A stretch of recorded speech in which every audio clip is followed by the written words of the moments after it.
Hi friends, welcome to sweet voice. ఈ video నచ్చినట్లయితే like చేసి సపోర్ట్ చేయండి.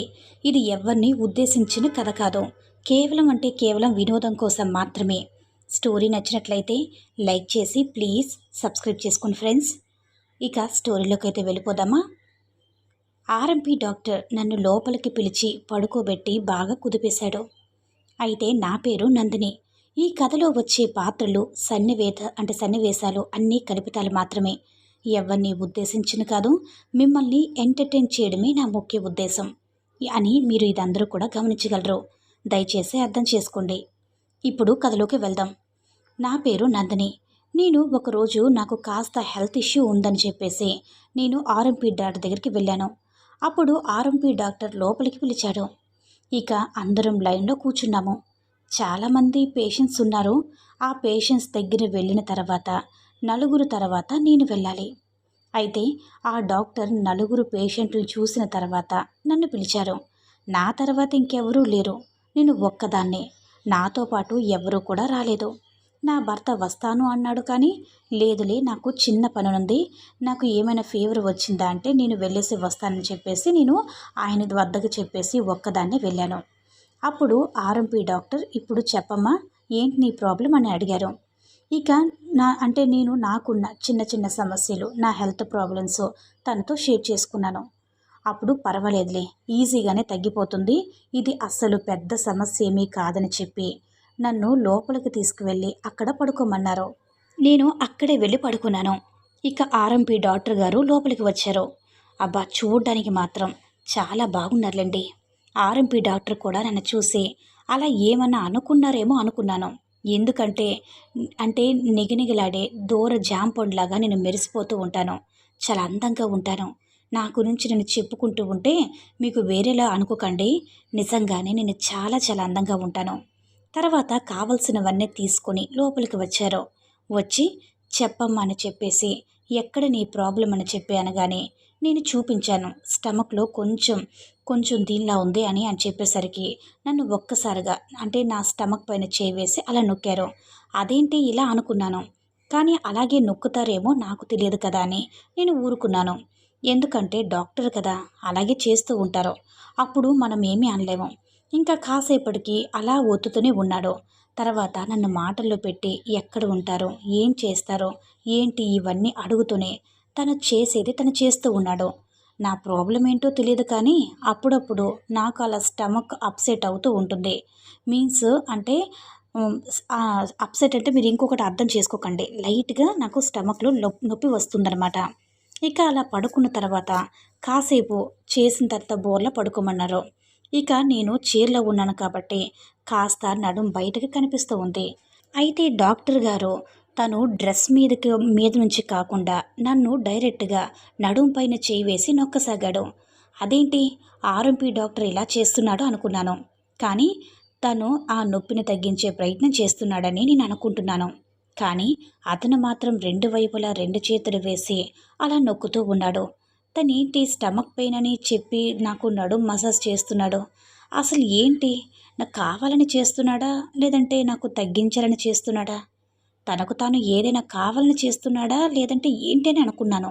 అలా ఒక 10 నిమిషాల పాటు చేశాడు.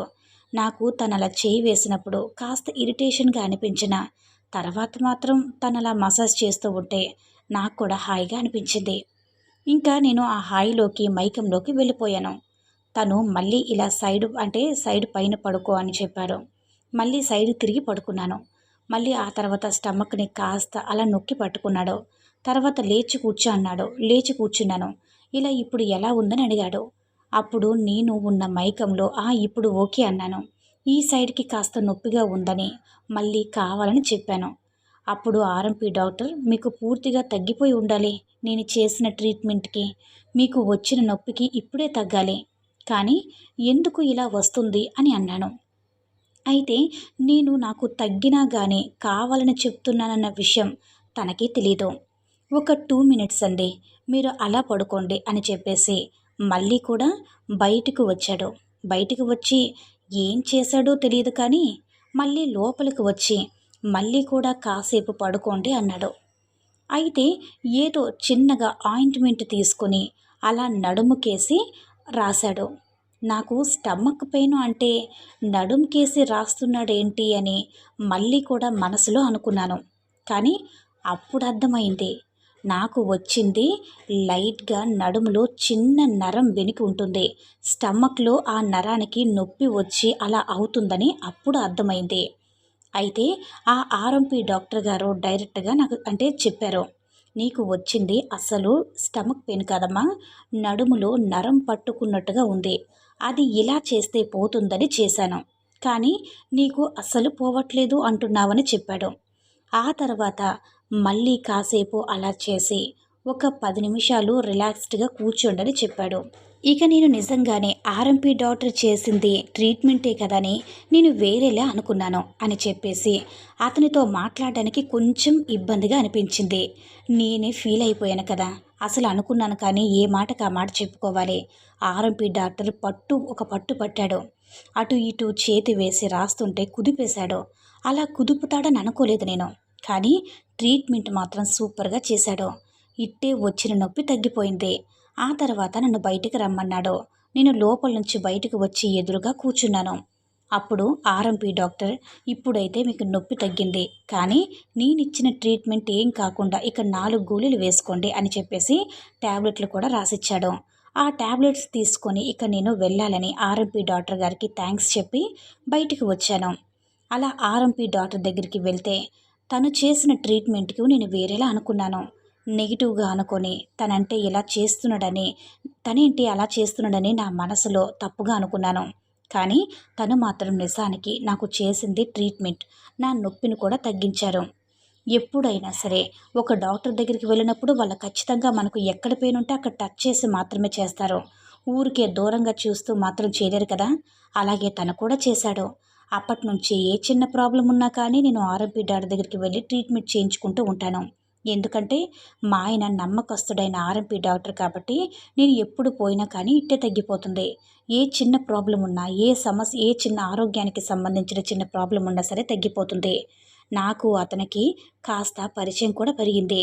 ఆ పరిచయంలో ఒకరోజు నేను ఆయనకి ఫోన్ చేసి ఆయనతో మాట్లాడాను. కానీ ఆయన మాత్రం నేను కొంచెం బిజీగా ఉన్నాను, తర్వాత మాట్లాడని చెప్పి ఫోన్ పెట్టేశాడు. మళ్ళీ తర్వాత కొద్ది రోజులకి మళ్ళీ ఫోన్ చేశాను. ఇక ఇలా ఆయనకి నాకు ఫోన్ పరిచయం పెరిగింది. ఆ తర్వాత ఒకరోజు మళ్ళీ ఆయన హాస్పిటల్‌కి వెళ్ళాను. అయితే అతను నాతో ఒక డీల్ కుదుర్చుకున్నాడు. ఆ డీల్ ఏంటో మీరు తెలుసుకోవాలనుకుంటున్నారు కదా! అయితే రోజు ఫోన్ చేసి మాట్లాడిన తర్వాత నేను ఆర్ఎంపీ డాక్టర్ దగ్గరికి వెళ్ళాను. అయితే నేను వెళ్ళిన సమయానికి అక్కడ ఏ ఒక్కరు కూడా లేరు. ఎందుకో అప్పుడు ఇంకా పేషెంట్స్ వచ్చే టైం కూడా కదా అనుకున్నా. కానీ పేషెంట్స్ రావడానికి టైం అంటూ ఏమీ ఉండదు. కాకపోతే నిజానికి ఉదయమో లేదంటే సాయంత్రం వెళ్తూ ఉంటారు. నేను మాత్రం 3 గంటలకి సాయంకాలం వెళ్ళాను. అంటే ఆ టైంలో ఇంకాస్త లేట్ అయిన తర్వాత పేషెంట్స్ వస్తారు. కానీ అప్పటికి ఇంకెవ్వరూ రాలేదు. ఒక్కడే కూర్చుని ఉన్నారు. నేను లోపలికి వెళ్ళాను. మాకిద్దరి మధ్య కూడా ఉన్న ఫోన్ పాస్ చేయడం వల్ల పెరిగిన చనువు వల్ల నేను అక్కడికి వెళ్ళగానే డాక్టర్ గారు అది దాన్ని మాట్లాడలేదు. ఇక లోపలికి నేరుగా వెళ్ళిపోయాను. "వచ్చావా?" అన్నారు. "ఆ! వచ్చానని" చెప్పాను. అప్పుడు కాసేపు మాట్లాడిన తర్వాత ఒక మాట అన్నారు. అదేంటంటే, "నువ్వు ఇది చేస్తే నేను నీకు ఆఫర్ ఇస్తానని" చెప్పాడు. "ఖచ్చితంగా నువ్వు ఇది చేయాలి. నాతో చేస్తేనే నీకు ఆఫర్ దక్కుతుంది" అన్నాడు. తనేంటి ఇలా అంటున్నాడు అనుకున్నా. కానీ నిజంగానే నాకు కూడా ఏంటో ఆఫర్ వినాలని ఉంది. అప్పుడే అన్నాను, "సరే, ముందైతే నేను నీతో కలిసి పని చేయడం విషయం తర్వాత కానీ ముందైతే ఆఫర్ చెప్పు" అన్నాను. "లేదు లేదు, ఆఫర్ చెప్పిన తర్వాత ఏముంటుంది? నువ్వు ఆఫర్ ఏంటో తెలియకముందే నాతో ఆ పని చేయడానికి ఒప్పుకోవాలి. అప్పుడే నేను నీకిచ్చే ఆఫర్ ఏంటో చెప్తాను. లేదంటే ఆఫర్ చెప్పను. నీతో కలిసి కూడా నాతో కలిసి చేయకపోయినా పర్వాలేదు" అన్నాడు. "అదేంటి అంత మాట అన్నావు" అన్నాను. "మరి కాదా? నువ్వేమంటున్నావు? ముందు ఆఫర్ కావాలి అంటున్నావు. నా పైన నమ్మకం ఉంటే, నేనిచ్చే ఆఫర్ పైన నమ్మకం ఉంటే నువ్వు ఫస్ట్ ఒప్పుకోవాలి." "సరే బాబు, ఖచ్చితంగా ఒప్పుకుంటున్నాను. నీతోని ఆ పని చేయడానికి నేను ఇప్పుడైనా సరే రెడీగా ఉన్నాను. ఇప్పుడు చెప్పు, ఆఫర్ ఏంటో" అన్నాను. "నువ్వు ముందు నాతోని అది కలిసి చేయాలి. చేసినప్పుడు నీకు ఓకే అయితే అప్పుడు నేను ఆఫర్ గురించి చెప్తాను. ముందైతే నీకు నచ్చాలి కదా! నేను నీతో కలిసి చేసినప్పుడు నువ్వు సాటిస్ఫై అవ్వాలి కదా అని అన్నాడు. అయితే నువ్వు చేస్తే నేను సాటిస్ఫై కానా? నాతో కలిసి నువ్వు ఏది చేసినా నేను సాటిస్ఫై అవుతాను స్వామి అన్నాను. ఇప్పుడు మాత్రం నువ్వు ఇలాగే అంటావు. కానీ ఆ సమయానికి ఒకవేళ నీకు ఓకే కాకపోయి ఉంటే, ఒకవేళ నువ్వు సాటిస్ఫై కాకపోతే అప్పుడేంటి పరిస్థితి? అందుకే అంటున్నాను, మనం ముందు కలిసి ఆ పని చేద్దాం. ఇప్పుడు వాళ్ళు రావడానికి ఇంకో గంట టైం పట్టుండొచ్చు. పేషెన్స్ ఆలోపు మనం కలిసి ఆ పని చేసేద్దాం. ఏమంటావు అన్నాడు. ఇప్పుడా? నేనింకా ఏమీ కూడా ప్రిపేర్ కాలేదు. ఎలా చేస్తాను అన్నాను. దీనికి ప్రిపేర్ కావడం ఎందుకు? ఇద్దరం ఉన్నాముగా. ఇద్దరు ఉన్నప్పుడు అది కలిసి చేయలేమా? ఇంకా దానికి ఎందుకు ప్రిపేర్ అవ్వాలని అన్నాడు. అప్పుడు నేనన్నాను, కామన్గా ఉంటుంది కదా, మానసికంగానో శారీరకంగానో ఏదో ఒక విధంగా నేను సిద్ధంగా ఉండాలి కదా. ప్రిపేర్ అవ్వడం అంటే అదేదో ఎగ్జామ్కి ప్రిపేర్ అవ్వడం కాదు అని నేనన్నాను. సరేలే, జోక్ చేసావు కదా, ఇక నవ్వుకుంటానని కాస్త నవ్వాడు. ఆ తర్వాత ఇక్కడైనా లోపలికి వెళ్దామని అడిగాను. నీ ఇష్టం, నీకు ఎక్కడ బాగుంటుందనిపిస్తే అక్కడే, కానీ ఎవరైనా సడన్గా వస్తే బాగోదు, చూస్తారు కదా, మనం లోపలికి వెళ్దాం పదా అన్నాను. అప్పుడు అతను అన్నాడు, ఇలా ఎవరైనా వస్తే ఏమవుతుంది? ఏమీ కాదు, కానీ డోర్ దగ్గరికి వేస్తే సరిపోతుంది అన్నాను. కానీ నాకు అలా డోర్ దగ్గరికి వేసి ఆ పక్కనే మనం ఉండడం నాకు అస్సలు ఇష్టం లేదు కదా, లోపలికి వెళ్దాం అన్నాడు. ఇద్దరం కలిసి లోపలికి వెళ్దాం. ఇక నన్ను ఆ రోజు పడుకోబెట్టి దానిపై నేను అటు పక్కనే డాక్టర్ ఇద్దరం కూడా ఉన్నాం. ఆయన అటు పక్కన ఉన్నారు. అప్పుడు అక్కడి నుంచి వస్తున్న సౌండ్సే, అబ్బా అవి చాలా బాగుంది, ఇంత బాగుంటుంది అనుకోలేదు. ఇలా నువ్వు చెప్పు ఉంటే ఇంకా బాగుంది, నువ్వు అలా చేస్తావు అంటుంటే ఇంకా ఇంకా బాగుంది, అసలు ఇంత బాగుంటుంది అనుకోలేదని నేను డాక్టర్తో అంటూ ఉన్నాను. కానీ తను మాత్రం ఇది శాంపిల్ మాత్రమే, దీనికన్నా ఇంకా బెటర్గా ఉంటుంది, ఇంకా చూస్తూ ఉండు అంటున్నాడు. ఆహా అదిరిపోయింది, ఎంత బాగుంటుందంటే ఇక నేను మాటల్లో చెప్పలేను, అంత బాగుంటుంది అన్నాను. అంటే దీన్ని బట్టి చూస్తే నువ్వు మనం చేసేదానికి ఫుల్ సాటిస్ఫై అవుతున్నావు అన్నమాట అన్నాడు. అవును, మనం చేసేదానికైతే నేను చాలా సాటిస్ఫై అవుతున్నాను. నీకు ఎలా ఉందో తెలియదు కానీ ఆల్రెడీ తెలుసు కాబట్టి నీ ఫీలింగ్ ఎలా ఉందో తెలియదు కానీ నేను మాత్రం ఫుల్ సాటిస్ఫై అవుతున్నాను, ఇకపై కూడా అవుతాను అన్నాడు. నీకు మొదటిసారి చెప్తేనే ఇంత బాగా ఎక్సైట్మెంట్ అవుతున్నావు, ఇంత బాగా ఎంజాయ్ చేస్తున్నావు, ఇంత బాగుంది అంటున్నావు, ఇంకా మళ్ళీ మళ్ళీ మనం కలిసి చేస్తూ ఉంటే ఇంకా చాలా చాలా బాగుంటుంది. నీకు మాత్రం ఆ ఆఫర్స్ మాత్రం ఇంకా పెరుగుతూ ఉంటాయి. నువ్వు ఇలాగే నాతో పాటు కలిసి చేస్తూ ఉండు అన్నాడు. నేను ఇంకా వదులుకుంటానా? ఖచ్చితంగా నీతో కలిసి పని చేస్తూనే ఉంటాను. ఇంకా ఇంత మంచి ఆఫర్ని వదులుకోవాలని నాకు లేదు. నాకు నువ్విచ్చే ఆఫర్ ఇది, ఎంతేదైనా పర్వాలేదు కానీ ఆఫర్ని వదులుకోను. నీతో కలిసి చేసేది మాత్రం అస్సలు వదులుకోను అని చెప్పేశాను. ఇప్పుడు అతను ఇక అక్కడే ఒక 15 నిమిషాల పాటు అలా సౌండ్స్ వచ్చిన తర్వాత మళ్ళీ వచ్చి బయట కూర్చున్నాము. ఇంతకీ ఆ సౌండ్స్ ఎందుకు వచ్చాయని బాగా ఆలోచిస్తున్నారా? మీరిద్దరూ లోపలికి వెళ్ళి ఏం చేసుకున్నారు? అతను ఏం చేశాడు? నేను ఎలా సాటిస్ఫై అయ్యాను అనే విషయం గురించి మీరు బాగా ఆలోచిస్తూ ఉన్నారు కదా. నిజమే, అతను నాతో కలిసి చేస్తున్నది నిజమే, కానీ మా సౌండ్స్ వచ్చినప్పుడు మాత్రం అక్కడ ఏమీ జరగలేదు, మేము ఏమీ చేసుకోలేదు. అతను నాకు ఆఫర్ ఏం చేస్తే ఇస్తాడనే దాని గురించి ఎక్స్ప్లెయిన్ చేశాడు. అంటే అక్కడ ఎక్స్ప్లెయిన్ చేస్తున్నప్పుడు ఆయన చెప్పేది మేము కలిసి చేసే పని గురించి మాట్లాడుకున్నాము. ఆ పని నాకు బాగా నచ్చి చాలా బాగుంది, ఇంత బాగుందని అనుకోలేదు. ఇలాంటి సౌండ్స్ అన్నీ కూడా ఇలాంటి సౌండ్స్ అన్నీ కూడా బయటకు తట్టుకోలేక బయటకు వచ్చాయి. నేనంటే బాగా ఇష్టం ఉండడంతో ఆర్ఎంపీ డాక్టర్ నాతో ఈ డీలింగ్ పెట్టుకున్నారు. ఏంటంటే తను ఒక 2-3 హాస్పిటల్లో పేషెంట్స్ అంటే ఎవరికైనా అనారోగ్యం గిట్లా ఉంటే హాస్పిటల్ని రిఫర్ చేస్తే తన ట్రోల్తో అంటే తన పేరుతో వెళ్తే తన పేరు చెప్పి అంటే తీసుకువెళ్తే దాని ద్వారా ఆయనకు కమిషన్ వస్తుంది. అలాగే అతను ఒక్కడే చెప్తే ఎక్కువ మంది వెళతారు, కానీ దాన్ని అంటే ఆడ నాతో చెప్పిస్తే కూడా తెలిసిన సర్కిల్లో నాకు తెలిసిన బంధువులు, రిలేషన్లో, ఫ్రెండ్స్లో ఇంకెవరైనా సరే అలాంటి పరిస్థితులు ఉంటే ఎటువంటి అనారోగ్యంతో ఉన్నా సరే ఆ 4-5 హాస్పిటల్ ఎక్కడ ఎటువంటి దానికైనా సరే ట్రీట్మెంట్ ఇస్తారని అందులోకి పంపిస్తే వాళ్ళకి హెల్ప్ చేద్దాము, అలాగే మనం కూడా కాస్త లాభం పొందుదామని చెప్పాడు. దాంతో నేను ఆ మాటకి చాలా సాటిస్ఫై అయిపోయాను. ఇక నాకిస్తారన్న ఆఫరు ముచ్చటగా వస్తే నాకు మాత్రం 1, 2 అనుకున్నాను కాదు. 50% నాకు ఆఫర్ ఇస్తా అన్నారు. ఎందుకంటే తను డైరెక్ట్‌గా నాకేమి ఇవ్వడం లేదు కదా! తనకొచ్చే దాంట్లో నుంచి నాకు ఆఫర్ ఇస్తున్నాడు.